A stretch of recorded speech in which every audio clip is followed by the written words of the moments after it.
ফজরের 2 রাকাত সুন্নতের পরে সূরা ফাতিহা 41 বার পড়লে কি হয়, এটা যদি জানেন তাহলে এই আমলটা কখনো ছাড়বেন না।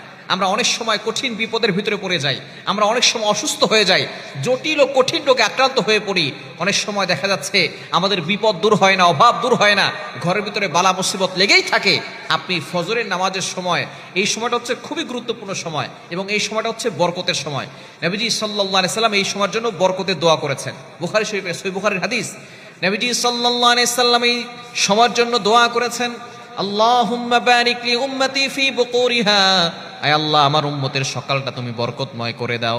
সুতরাং যদি আপনি বরকত পেতে চান তাহলে অবশ্যই ফজরের নামাজের সময় 2 রাকাত সুন্নতের পরে ফরজের আগে মধ্যবর্তী সময়ে একটা আমল করবেন। যদি বাসায় জমজমের পানি থাকে তাহলে জমজমের পানি নেবেন, কারণ জমজমের পানিতে বেশি বরকত।